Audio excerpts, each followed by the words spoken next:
In the Life is funded in part by the H. Van Ameringen Foundation, Arcus Foundation, the estate of Richard W. Weiland, the Calamus Foundation, and by the annual support of In the Life members like you.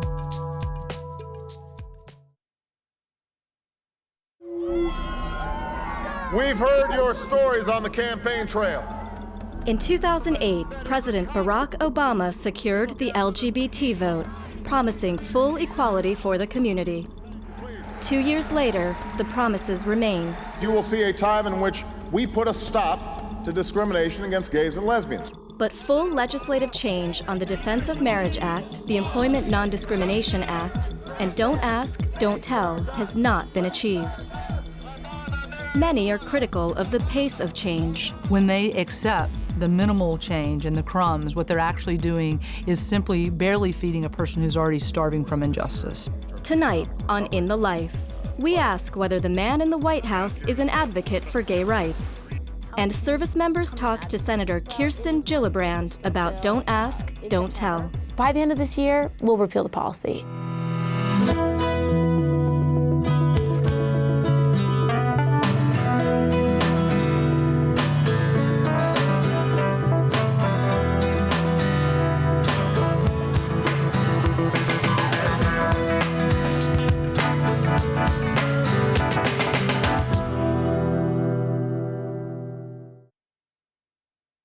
Preserve, protect, and defend the Constitution of the United States. So help you God? So help me God. Congratulations, Mr. President. When President Obama was first elected, there were a lot of different emotions and reactions that many of us had. One, we had just been through 8 really, really bad years where we had an administration that just didn't like us and did really a lot of damage to all LGBT people and a lot of other people.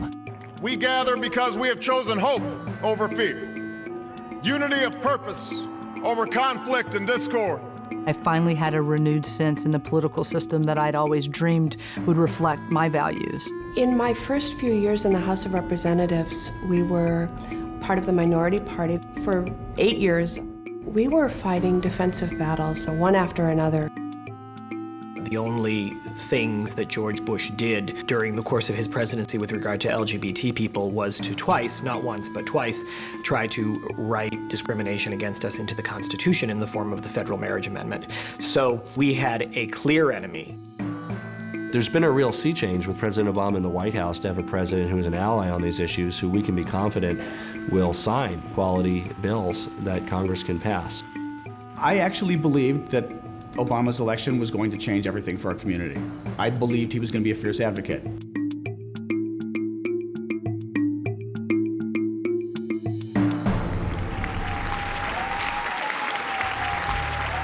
I've called on Congress to repeal the so-called Defense of Marriage Act to help end discrimination. I'm also urging Congress to pass the Domestic Partners Benefits and Obligations Act, which will guarantee the full range of benefits, including health care, to LGBT couples and their children. My administration is also working hard to pass an employee non-discrimination bill and hate crimes bill, and we're making progress on both fronts. Finally, I want to say a word about Don't Ask, Don't Tell. I believe Don't Ask, Don't Tell doesn't contribute to our national security. In fact, I believe preventing patriotic Americans from serving their country weakens our national security.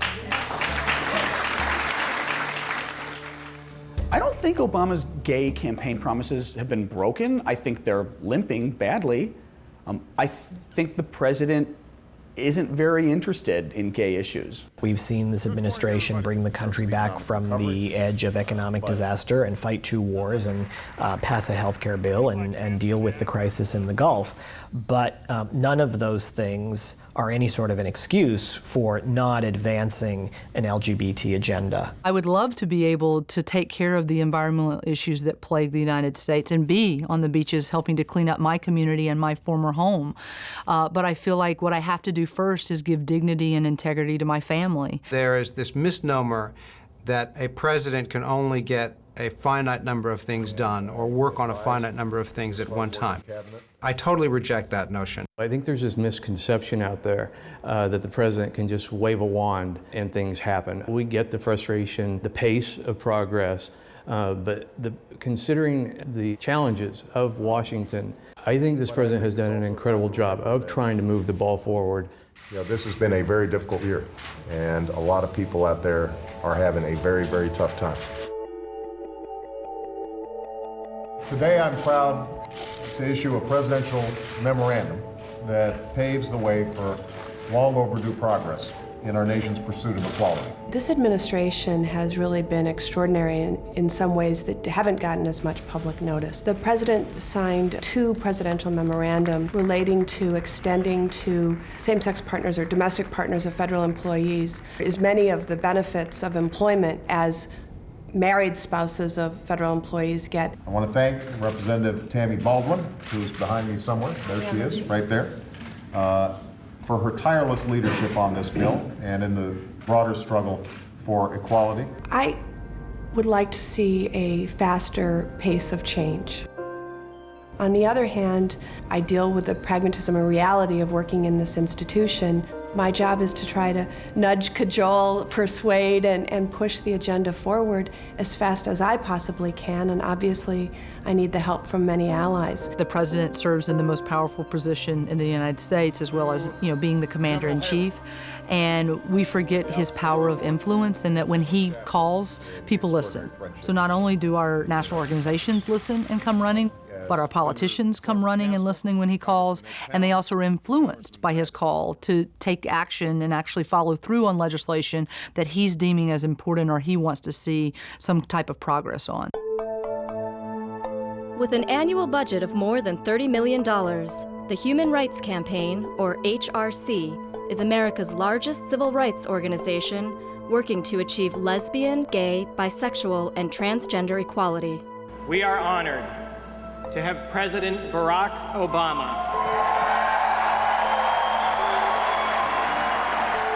I can understand that for a lot of people out there in the community, it creates an even added layer of frustration because they look to us, they look to other leaders in the movement, they look to our access and our influence and our relationship with the White House, and they think that we should be more critical or that we should be employing different tactics. You're making me blush.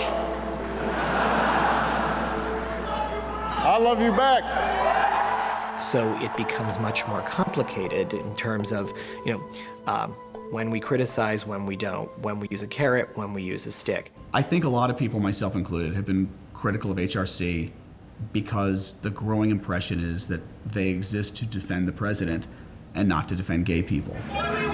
Equal rights! Now! In response to the growing frustration towards the Obama administration and organizations such as HRC, new LGBT rights groups are using aggressive tactics to push for full equality. Get Equal is one of them. President Obama, either you lead on civil rights or get the hell out of the White House.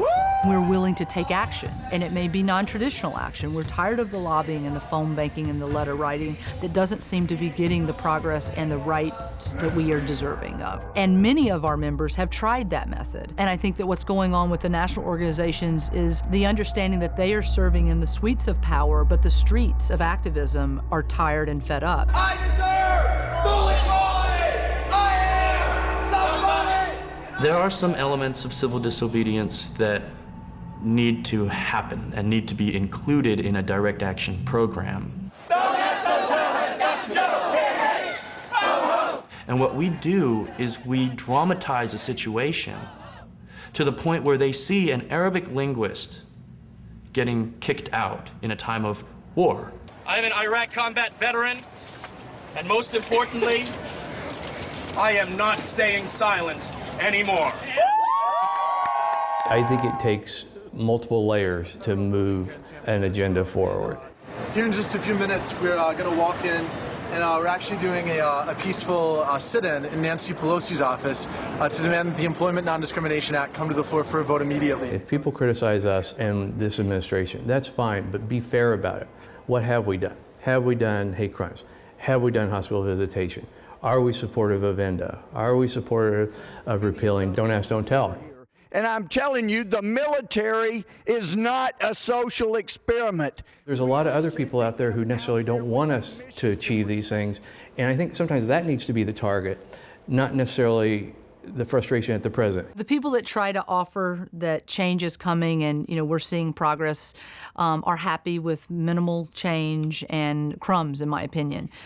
Even at the national dinner for the Human Rights Campaign, he made the statement that we're friends, aren't we? I greatly appreciate the support I've received from many in this room. I also appreciate that many of you don't believe progress has come fast enough. I want to be honest about that. Because it's important to be honest among friends. I'm not asking him to do something that he didn't let come out of his own lips. I'm wanting him to be held accountable on the things that he's already promised us. And that same accountability goes to the Human Rights Campaign and the National Gay and Lesbian Task Force and anyone who walks into a meeting with him. When they accept the minimal change and the crumbs, what they're actually doing is simply barely feeding a person who's already starving from injustice. I think they kind of think that they've sort of met their gay quota because they did hate crimes. There you go. All right. People in the community were sort of immediately dismissing the importance of the hate crimes bill as an easy win and not impacting nearly as many people in the community as other things could, and a sort of a move by the Obama administration to forestall having to do things that were more difficult. I promised Judy Shepard when she saw me in the Oval Office that this day would come. I get really concerned, honestly, when the community and or some of the naysayers out there call these little steps. These are big steps. These are significant steps. These impact real people's lives. But we don't need a study to know that Don't Ask, Don't Tell is discriminatory, it's wrong, and it should be repealed right now. As a country, in terms of public opinion and in terms of culturally, we've made a lot of progress. I think our politics has been very slow to catch up with that cultural shift. President Obama and all of the leaders in Congress are absolutely afraid because they judge their world by political measures. And something has told them that gay issues are always a net negative. To support Don't Ask, Don't Tell is a much bigger political risk than to try to repeal it. I mean, it's just a bizarre policy that I think 70% plus of the American people think is ridiculous. It doesn't matter if a soldier is lesbian, gay, or straight. What matters is they get the job done for our country. On May 27, 2010, the House of Representatives passed the Murphy Amendment to repeal Don't Ask, Don't Tell. The amendment dismantles the policy only after the Pentagon completes its review process and after military leaders certify that repeal would not harm national security or military readiness. Many consider this to be a compromise. On this vote, the ayes are 234 and the nays are 194. The amendment is adopted. The moment that the advocacy group leaders walked out of that meeting and knew that they had compromised, we as a community should have known we'd lost something. Compromise that takes a few months longer to fully realize what we're trying to do, which is eliminate the ban on all LGBT people serving in the military, is necessary if that is deemed the only road possible. As a commissioned Army officer, I'm absolutely disappointed with the immorality of any leader who does not take action against oppression that exists, against the most un-American of policies that would force those who would die for America to lie because of America, because of our laws. It's easy for people on the outside to look at it and say, well, this isn't the way this should be done. They want it done. The president's going to get it done. He's going to get it done right. I'm sorry, do you want to come up here? Interrupting the president at a Barbara Boxer fundraiser. Dan Choi handcuffing himself to the White House gates.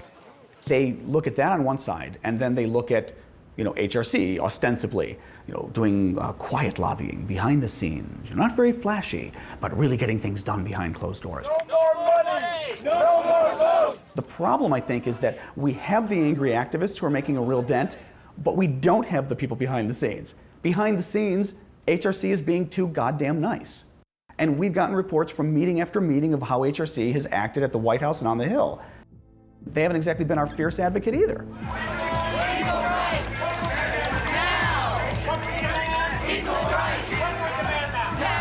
Demanding that something happen, that yelling and screaming and any of the other things that I would like to do generally doesn't make things happen. President Obama, I don't want to have to stand here just as much as those service members do not want to have to chain themselves to the fence.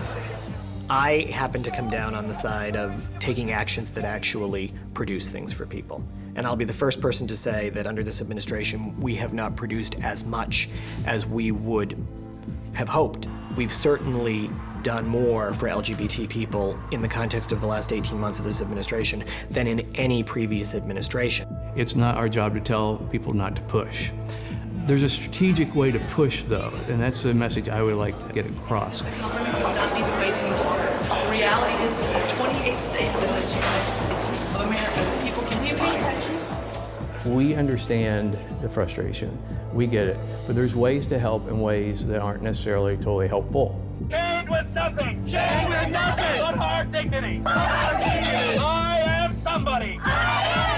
There are conflicting views, and there are differences of opinion, and there are arguments, and there's tension. But that's the way that it's supposed to be. And as long as we're all working toward the same goal, then we're going to get there. I was going to say welcome to the White House, but you guys seem like you feel right at home.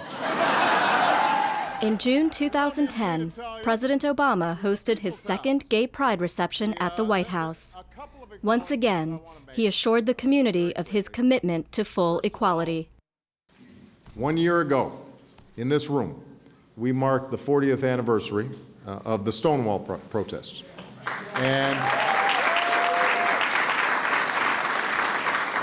some of you were here, and you may remember that I pledged then that even at a time when we faced enormous challenges, both on the economy and in our foreign policy, that we would not put aside matters of basic equality. And we haven't.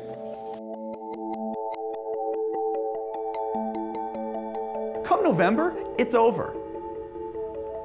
There's talk of losing the House in the November congressional elections, and look at how hard it is to get this crap passed now.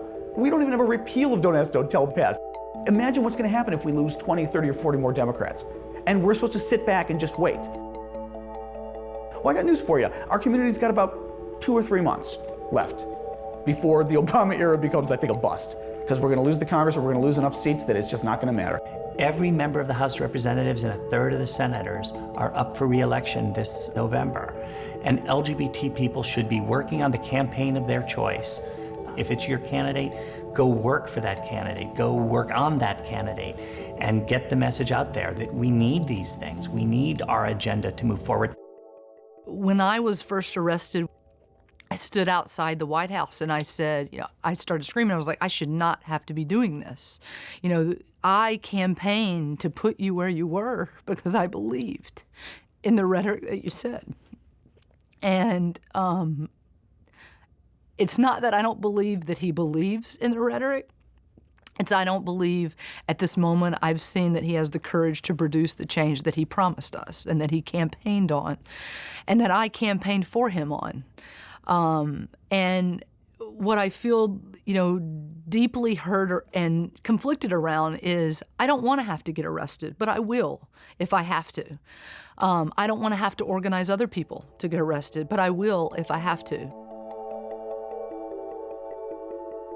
The Congress of the United States, the presidency of the United States, they've been passively denying us our rights for centuries and actively denying us our rights for decades. And it's time for that to stop. But we need to put our foot down and we need to step up, step out, and get our work done. That's the only way we'll get them to do their work.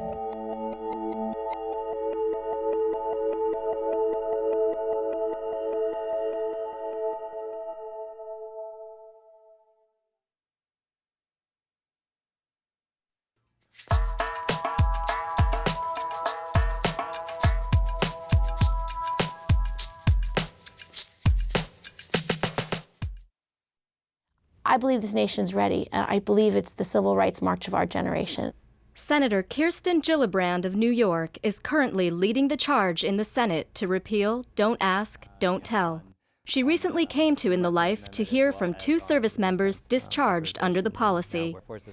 David Hall, a former enlisted man and an officer cadet in the Air Force, and Julianne Sohn, a former Marine officer who served in Iraq. How did you become an advocate for repeal?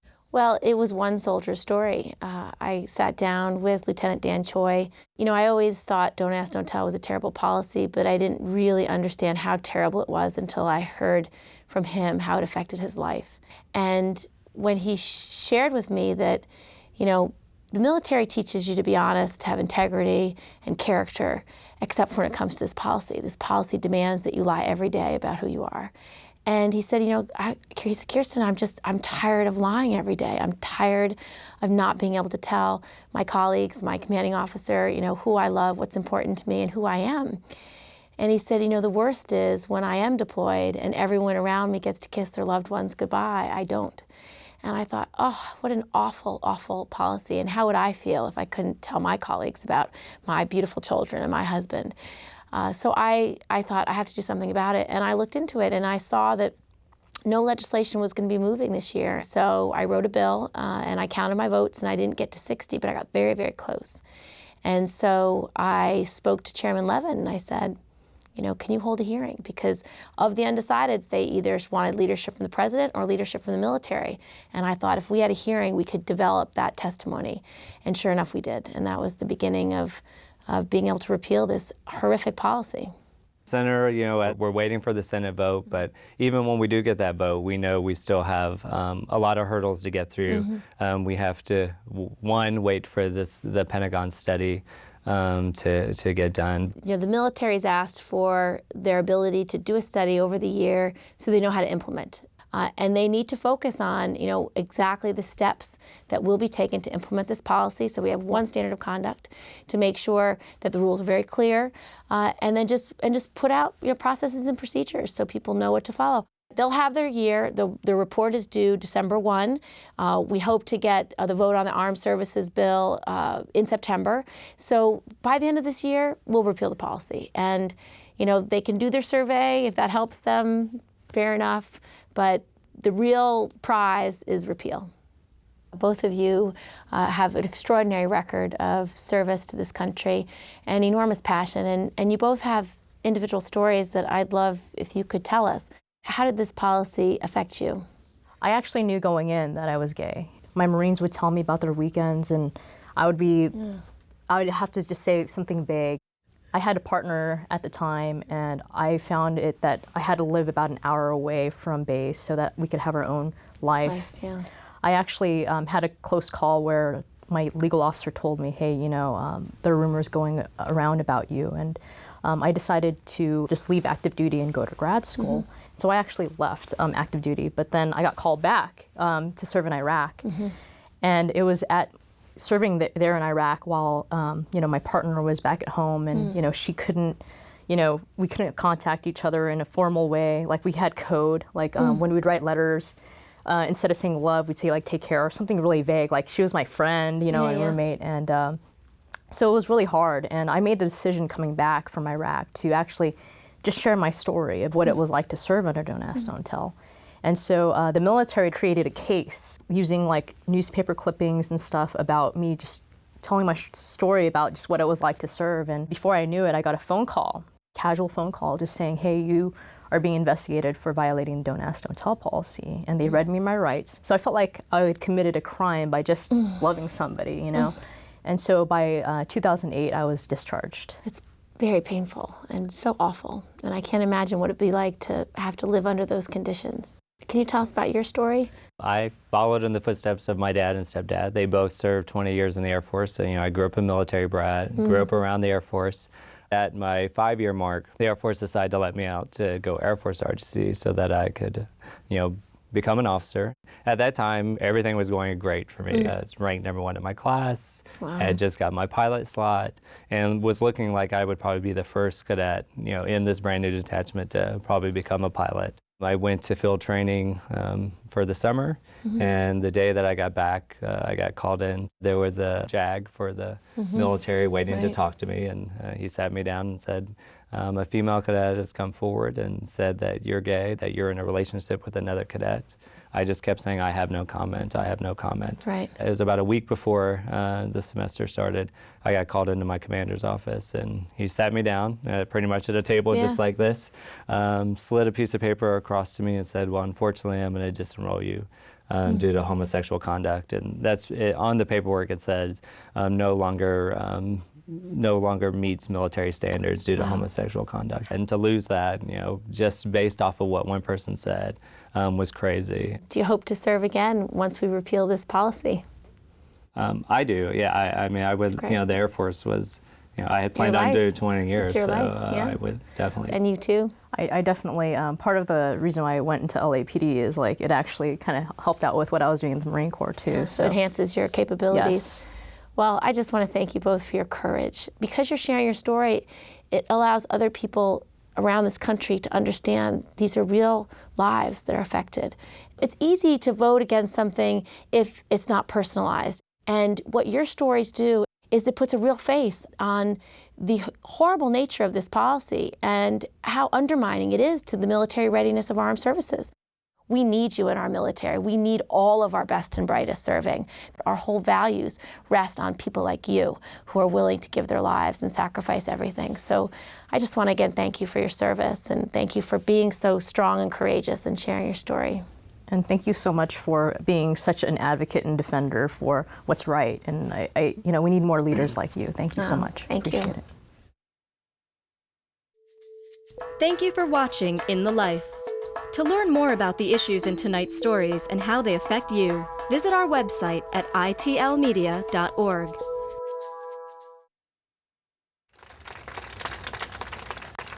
We've been criticized, we've been harassed because of the way that we talk, or the way that we walk, or the clothes that we wear.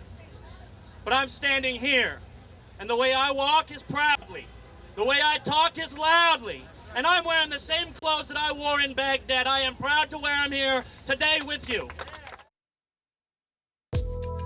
In the Life is funded in part by the H. Van Ameringen Foundation, Arcus Foundation, the estate of Richard W. Weiland, the Calamus Foundation, and by the annual support of In the Life members like you.